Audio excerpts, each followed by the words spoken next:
عنہما بیان کرتے ہیں، اتا رسول اللہ صلی اللہ علیہ وسلم رجل فقال یا رسول اللہ صلی اللہ علیہ وسلم اذنبت ذنبا کبیرا فہل لی توبہ۔ فرماتے ہیں کہ ایک شخص رسول اللہ صلی اللہ علیہ وآلہ وبارک وسلم کی خدمت اقدس میں حاضر ہوا اور عرض کرنے لگا کہ اے اللہ کے رسول صلی اللہ علیہ وسلم، میں نے ایک بہت بڑا گناہ کر لیا ہے، کیا میرے لیے توبہ ہے؟ میں نے ایک اذنبت ذنبا کبیرا، ایک بہت بڑا گناہ میں نے کر لیا، مجھ سے گناہ سرزد ہو گیا، کیا میرے لیے توبہ ہے؟ فقال له رسول اللہ صلی اللہ علیہ وسلم الک والدان، فرمایا کیا تیرے والدین زندہ ہیں؟ کیا تیرے ماں باپ زندہ ہیں؟ عرض کرنے لگا لا، میرے ماں باپ زندہ نہیں ہیں۔ فرمایا فلک خالۃ، اللہ کے نبی علیہ السلام نے دوسرا سوال کیا، تمہاری خالہ ہے؟ وہ عرض کرنے لگا جی نعم، ہاں میری خالہ ہے۔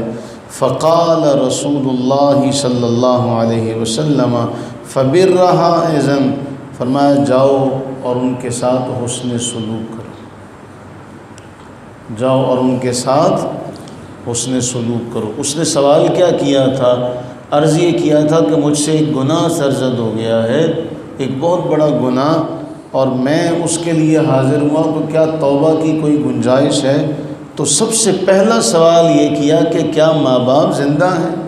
اس سے معنی اور مطلب بالکل واضح ہے کہ ان کے ساتھ نیکی، اگر خالہ کے ساتھ نیکی کرنے کا کہا گیا کہ فبرھا اذن، ان کے ساتھ نیکی کرو، تو پھر ماں باپ کے ساتھ نیکی کرنے کا جو معاملہ ہے وہ تو بالکل صاف اور واضح ہے۔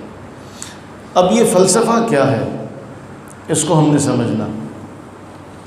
یعنی ایک شخص بارگاہ رسالت میں حاضر ہوا، اپنے گناہ کا معاملہ عرض کیا، تو فرمایا تیرے والدین زندہ ہیں؟ والدین زندہ ہیں تو ان کے ساتھ نیکی کر، اگر نہیں ہے تو پھر خالہ کے ساتھ حسن سلوک کر، اللہ تیرے گناہ معاف فرما دے گا۔ اب یہ فلسفہ کیا ہے؟ جامع ترمذی میں اور مسند احمد میں، مستدرک حاکم میں روایت ہے، حضرت ابو ذر غفاری رضی اللہ تعالیٰ عنہ اس کو بیان کرتے ہیں کہ رسول اللہ صلی اللہ علیہ وسلم نے فرمایا اتق اللہ حیثما، تم جہاں کہیں بھی ہو اللہ سے ڈرو، کسی جگہ بھی چلے جاؤ اللہ سے ڈرو۔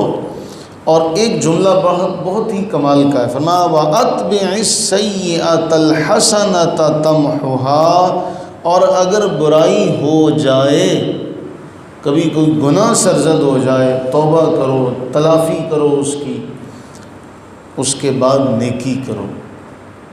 گناہ کے بعد کیا کرو؟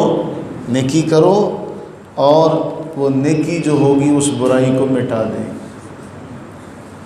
یعنی محدثین نے لکھا کہ توبہ تو شرط ہے، اس کا کفارہ ادا کرے، معافی تلافی کا اہتمام کرے، اور اس کے فوراً بعد نیکی کرے، وہ نیکی اس برائی کو مٹا دے گی۔ اس حدیث میں یہی کہا گیا، اور کیا کہا؟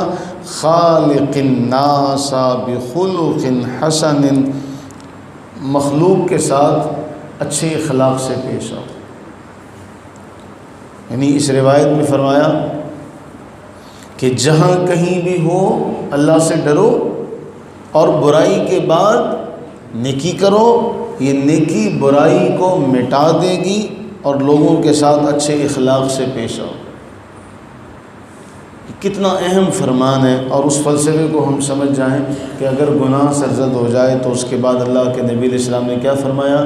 نیکی کرو، وہ نیکی گناہوں کو، قرآن کریم میں بھی فرمایا کہ ان الحسنات، جو نیکیاں ہیں ان کا معاملہ کیا ہے؟ یذہبن السیئات، وہ گناہوں کو ساتھ لے جاتے ہیں۔ اللہ سے دعا کریں کہ باری تعالی ہم تمام پر اپنی رحمتیں برکتیں نازل فرمائے، اور ہم تمام کو سمجھنے کی توفیق عطا فرمائے۔ آمین ثم آمین۔